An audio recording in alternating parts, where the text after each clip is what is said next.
And now, it's time for DJ Raqi's Secret Files.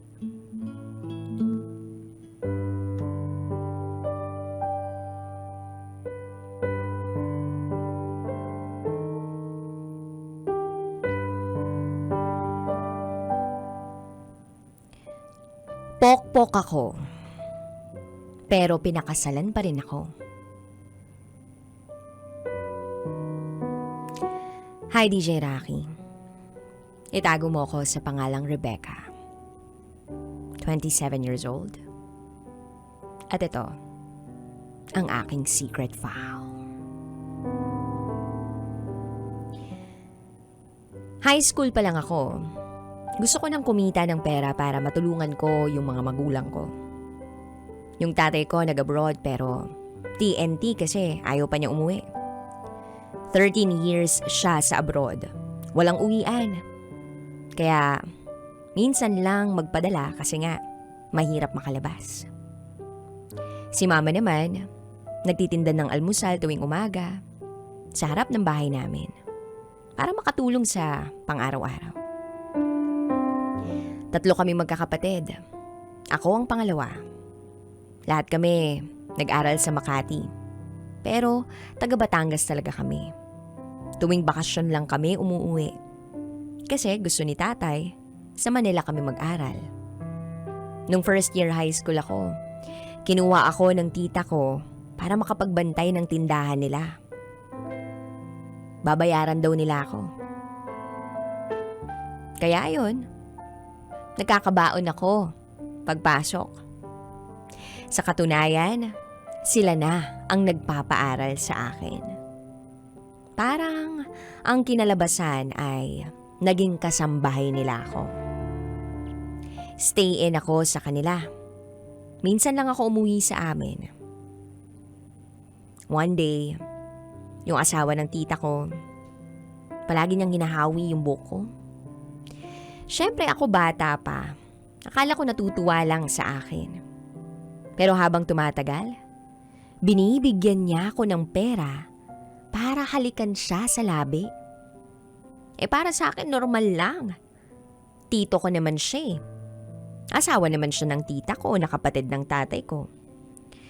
So, hinayaan ko lang kasi nagkakapera naman ako. Mas maganda yun para may maibibigay ako kila mama pag uuwi ako. Hanggang sa dumating yung araw na may gusto nang ipagawa ang asawa ng tita ko na hindi ko kaya. Pinilit niya ako, kaya napasigaw ako. Sinampal niya ako at sinakal. Pag nagsumbong daw ako, papaalisin nila ako doon at hindi na nila ako pag-aaralin.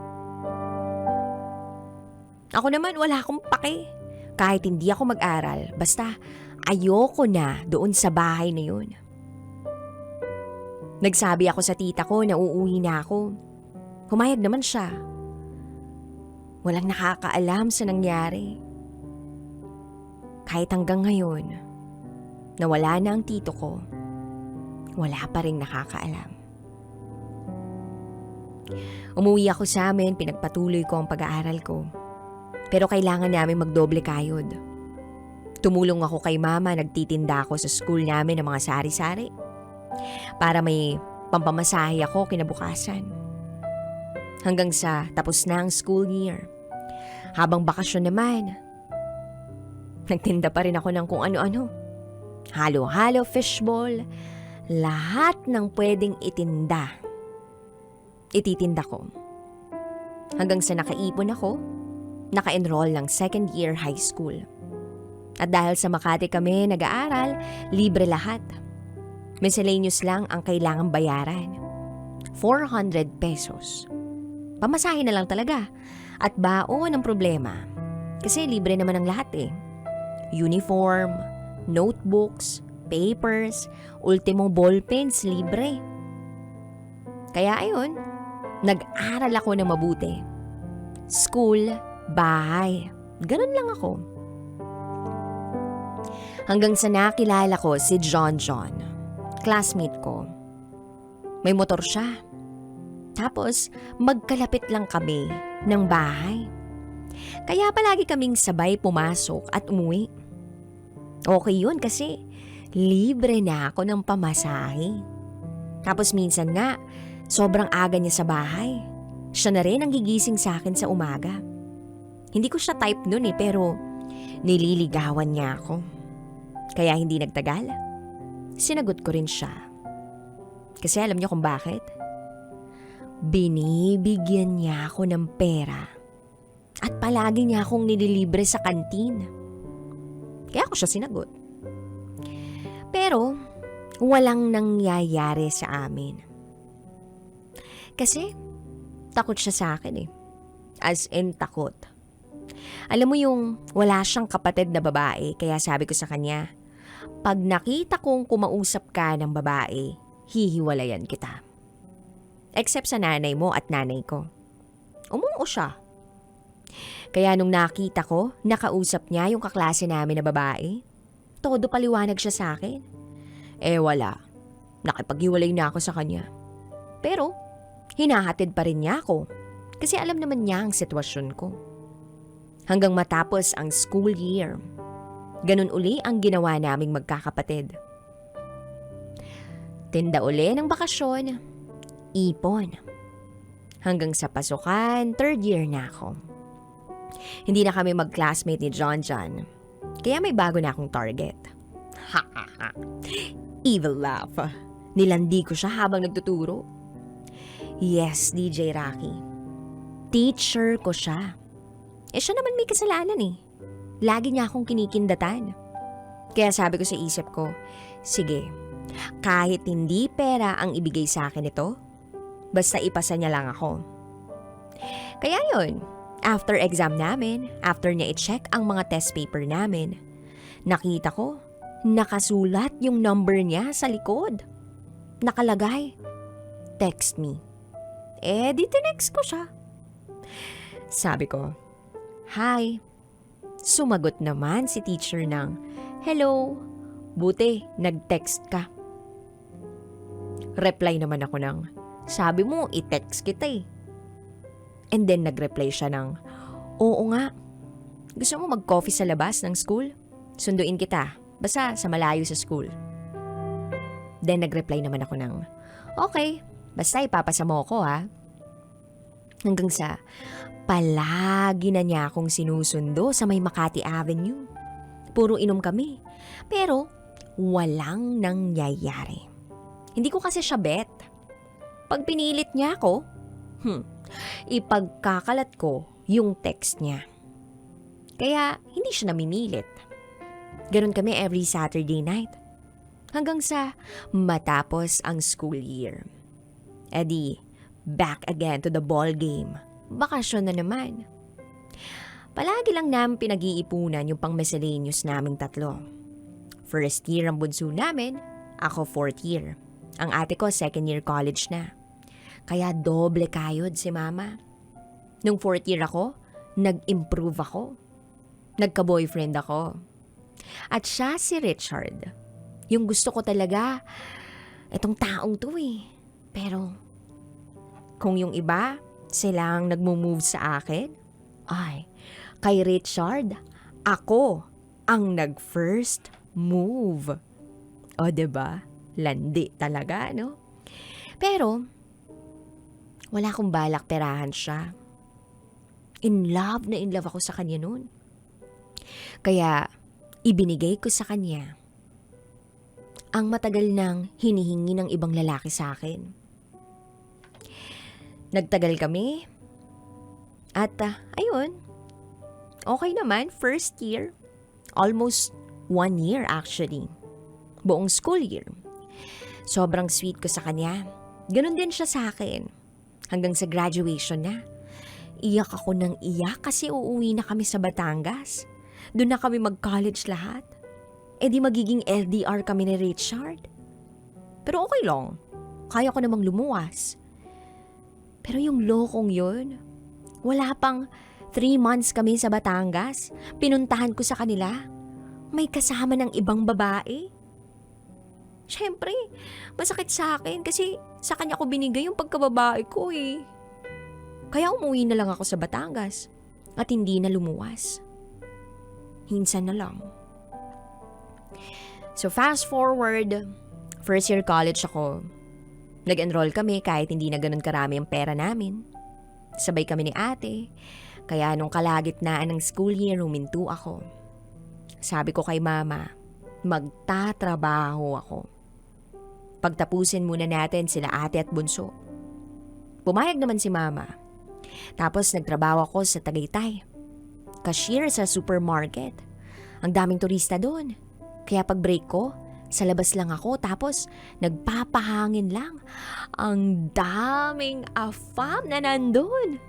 Tinatabihan nila ako tapos take home na. Magho-hotel kami tapos babayaran na lang ako. Ang pinakamababa, 5,000 pesos. Pag medyo wala ako sa mood. Pero pag nasa mood ako at medyo ginalingan ko, nasa 10,000 pesos. Halos isang taon akong ganun. Eh hindi naman lahat afam. Syempre, may Pinoy din. Kaya nung medyo napagod na ako, parang ayoko na. Umalis ako sa supermarket na yon at sa Maynila uli sumubok. Nagtrabaho ako sa isang department store bilang cashier. Tapos may regular customer ako doon. Kahit sobrang mahaba ang pila sa akin, ipipilit niya pa rin na sa akin siya mapunta. Medyo may edad na siya. 50 years old na. Every time na magbabayad siya, palagi niya akong kinukumusta. Kaya nung sabi ko sa sarili ko, pag nagpunta uli ito si Sir, ako na mismo ang magyayayang magkape. Eh di ayun na nga, nandiyan na siya uli. Sabi niya, kumusta? Sabi ko, eto okay naman po, medyo nangangalay na. Then sabi niya, pero ang ganda mo pa rin. Tapos sabi ko, Sir talaga pala biro. Yayayain ko na sana si Sir. Kaso inunahan ako. Sabi niya, after this, may lakad ka ba? Tapos tumingin ako sa relo. Sabi ko, Sir, wala naman po. Then sabi niya, oh, I see. Then sabi ko, after mo, Sir, mag-break na ako. Then sabi niya, oh, sakto. Wait na kita sa waiting area. Sabi ko, okay, Sir. O diba, walang pag-aalinlangan. Tapos, nag-break ako. Nakita ko siya sa, waiting area. Kumain kami sa isang restaurant. Tapos, binigay niya yung number niya. Tapos, nagka-text kami. Actually, tawagan palagi.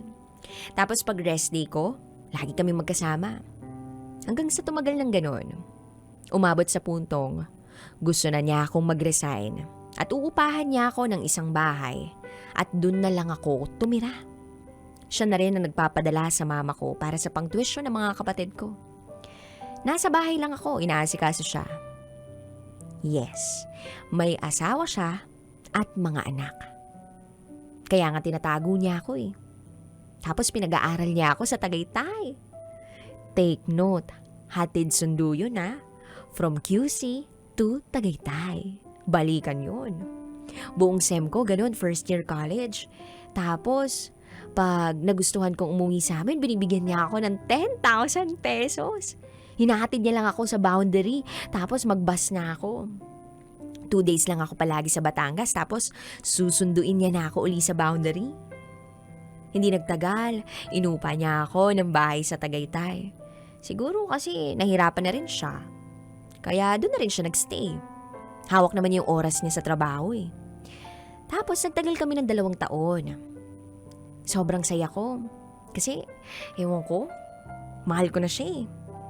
Mahal na mahal ko siya. Hindi lang dahil sa pera. Oo, hindi lang dahil sa pera kaya ako siya mahal. Palagi na nga ako nagsiselos pag late na siyang umuwi sa akin. Tapos nagagalit ako pag umuwi siya sa asawa niya. Ilang Pasko at bagong taon, Valentine's Day at birthday ang lumipas na kami ang magkasama. Kaya nagagalit ako kapag may iba siyang pinagkakaabalahan bukod sa akin. Hanggang sa nag-aaway na talaga kami kasi nandun na yung busy siya tapos nawawala na siya ng oras sa akin. Kaya nung umuwi siya, sinigawan ko siya. Bakit umuwi ka pa dito? Syempre, professional siyang tao, hindi niya ako papatulan. Kaya ako naiinis kasi hindi siya nagsasalita. Umupo siya sabay sabing, "Come here." Lumapit naman ako. At sabi, "Sorry." Sabi ko, "Ang tagal mo kasing hindi umuwi."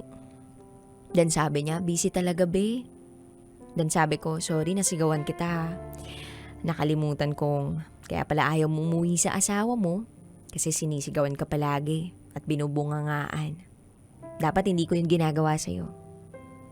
At ayun nga, inasikaso ko na siya, pinaghain at sabay kaming kumain. After that, nakahiga na kami sa kama. Siyempre, after the milagro, nag-open siya ng topic. Sabi niya, "Gusto mo ba sa inyo ka na magpatuloy ng studies mo?"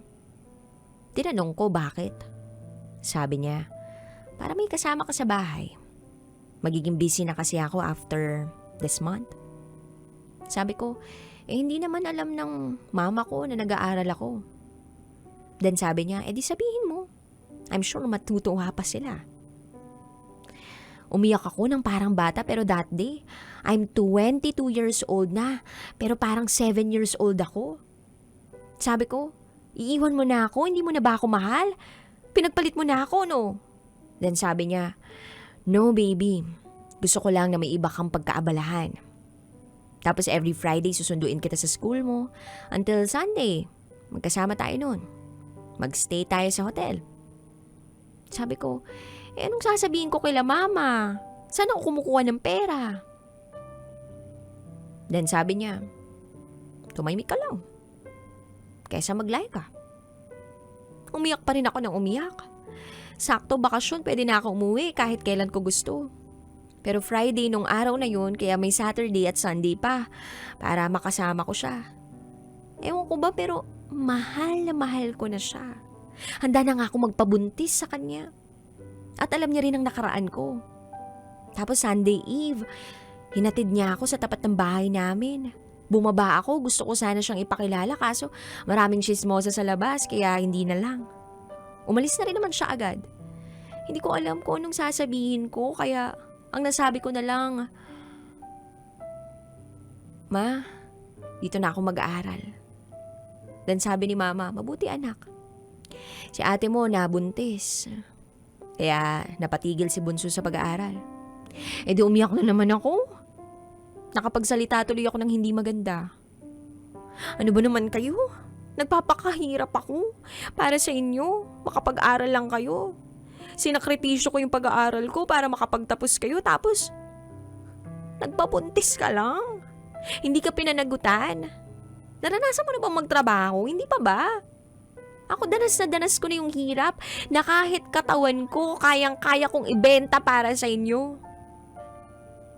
Then nag-react yung mama ko, sabi, "Wag naman ganun anak." Sabi ko, "Anong wag ganun? Bakit ba sa tingin mo magkakasya yung sweldo ko sa course ni ate at ni bunso? Oo, pinatigil ko kayo sa pagtatrabaho kasi ayokong mahirapan kayo. Di baling ako wag lang kayo. Pero sana naman nag-iisip kayo." Nagdabog ako tapos diretso sa kwarto. Isa lang ang kwarto namin ni ate, double deck lang yung kama. Pumasok si ate at nagsorry. Nagsorry ako. Nabigla lang din naman ako eh. Pumunta ako kay mama at humingi rin ng tawad. "Ma, pasensya ka na ha. Talagang masama lang ang lagay ko ngayon. Sobrang lungkot ka ngayon tapos ganito pa malalaman ko kaya napuno ako eh." Sabi ni mama, "Okay lang." Kaya yun, nasabi ko ang totoo. "Ma, may boyfriend ako. Siya nagpapaaral sa akin at bumubuhay sa atin." Then sabi ni mama, "Papuntahin mo dito sa bahay." Sabi ko, "Hindi eh. Hindi pwede ma. Mas matanda pa siya sa'yo. May asawa at anak." Biglang natahimik si ate at mama. Tinanong ni mama, "Bakit?" Sabi ko, "Wala eh. Nung una katuwaan lang. Ngayon mahal na mahal ko. Hindi ko sinasadya. Pinauwi niya ako rito para raw may kasama ako dito sa bahay. Pero susuportahan niya pa rin ako sa pag-aaral ko at ni Bunso. Ikaw ate, mag-aaral ka pa rin. Tuloy mo na yung 1 taon. Para makapaganap ka na ng magandang trabaho para sa anak mo. So ayun, wala na silang nagawa. Kaya simula nun parang nasa akin lahat ng desisyon nila. Sa akin lahat nila binase. Wala na silang magawa pag hindi na ako umuwi ng Friday at Sunday na ako babalik. Hindi rin sila gumagawa ng desisyon na hindi ako ini-inform. Makalipas ang araw, buwan na taon, hindi ko namamalayan, 25 na pala ako. Tapos na ako sa pag-aaral. Nagtatrabaho na ako at mga kapatid ko. Pero tuloy ang relasyon namin. Binilhan niya ako ng sasakyan para madali sa pagpasok ko. Ganun pa rin ang setup namin. Humirap ng humirap ang sitwasyon. Minsan ako na ang lumuluwas para lang magkita kami. Hindi na niya kayang mag-drive ng malayo. Hindi na niya ako binibigyan ng allowance simula nung nagkatrabaho ako. Nakikipag-iwalay na rin siya pero ayoko eh. Mahal na mahal ko talaga siya. Kaya pag ayaw niya akong puntahan, ako ang pupunta sa kanya. Hanggang sa nagka-pandemya. Nasa QC ako noon. Nabalitaan ko na magla-lockdown dan. Hindi ako bumalik sa Batangas kasi doon yung work ko. Kahit alam kong magkaka-lockdown. Kasi may sakit siya eh. Gusto kong ma-monitor. Kaya lang hindi pwede kasi nandun siya sa bahay nila. Ang ginagawa ko, tumatawag na lang ako.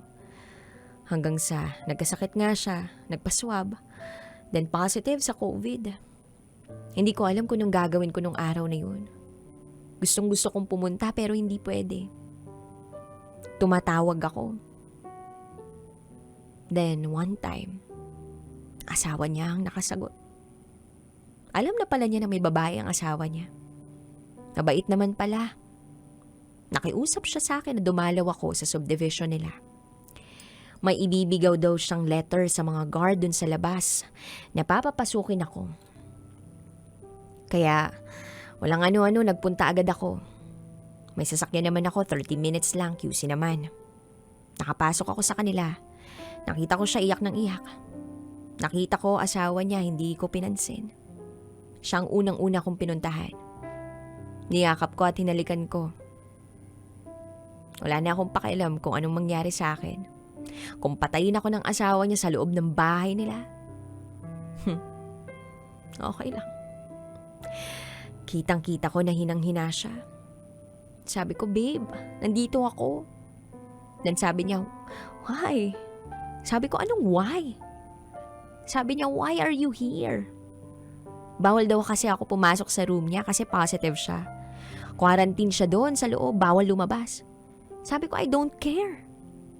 Ang asawa niya ayaw pumasok sa room pero ako malakas loob ko. Sabi ko, magpagaling ka. 'Di ba sabi mo, hihintayin mo ako magkapamilya? Sabi niya, yes. O sabi ko, tibayan mo lang. Iyak lang ako ng iyak. Tapos pinatulog ko na siya. Lumabas ako, sabi ko sa misis niya, salamat po. Sabi niya, stay please for my husband. He needs you. Sabi ko, naku ma'am, sorry po. Sorry po talaga. Then sabi niya, it's okay. It's okay. My husband loves you. Tapos umiyak ako. Hindi ko siya mayakap kasi dumistansya nga ako. Dahil nga, COVID positive, diba? Pero, sa kanila ako nagstay. Sabi niya, sa tabi niya ako natulog. Hindi na kami lumalabas ng kwarto. Dinadalhan na lang kami ng pagkain ng kasambahay. Inalagaan ko siya. After 1 week, hindi siya makahinga. Di tumawag kami ng ambulansya. Nasa daan pa lang kami. Wala na siya. Iyak ako ng iyak. Hinahalikan ko siya para magising siya. Kaso, binabawalan ako ng nurse sa loob ng ambulansya. After that, wala na. Cremate agad. Sobrang hindi ko makakalimutan. Fast forward, nag-thank you ako sa asawa niya. humingi ng tawad. Umuwi na ako. Bago ako umuwi sa Batangas, nagpa-swab test ako. Negative naman. Pero nagstay pa ako ng 1 buwan sa apartment ko. Fast forward, nakauwi na ako sa amin. Sobrang lungkot ko. Hindi ko alam kung saan ako mag-uumpisa. Siya ang buhay ko. Siya yung bumuhay sa akin. Siya yung nagbigay ng kulay sa buhay ko. Minsan, nagbabalak na akong mag-suicide. Pero, wala eh.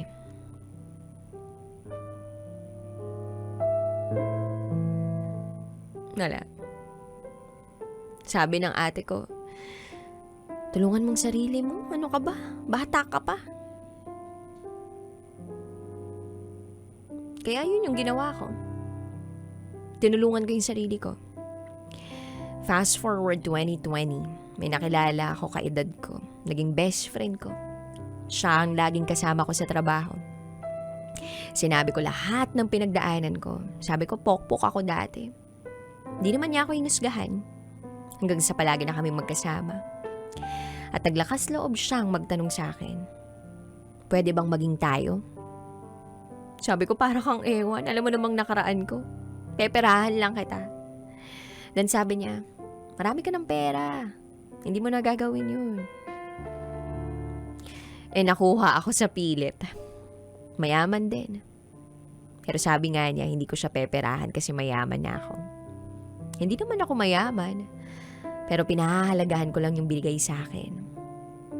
Etong si Ronel parang siraulo.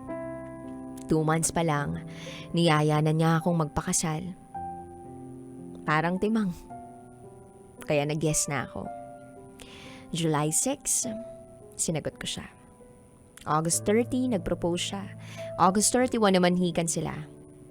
Then January 16, 2021, kasal namin. Ang bilis ng pangyayari. Ngayon, I'm trying na mabuntis. We're trying actually. Palagi pa rin ako pumupunta sa cemetery para dalawin si Ed. Ang swerte ko nga sa asawa ko kasi lagi niya akong sinasamahan. Mabait ang asawa ko. In love na in love siya sa akin. At ganun din naman ako sa kanya. At palagi ko siyang pinagpasalamat kay Lord.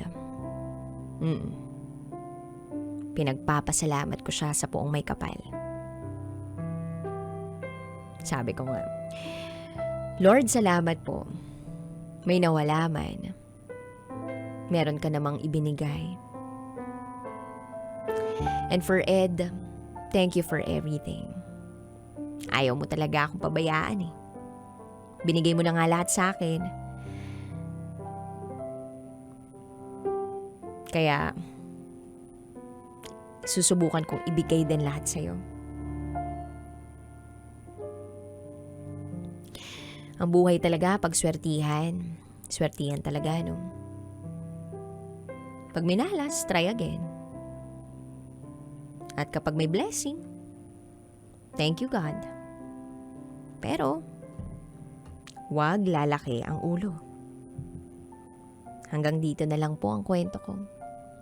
Marami man ako pinagdaanan sa buhay, nakabangon uli ako. Muli, ako si Rebecca, at ito ang aking secret vow.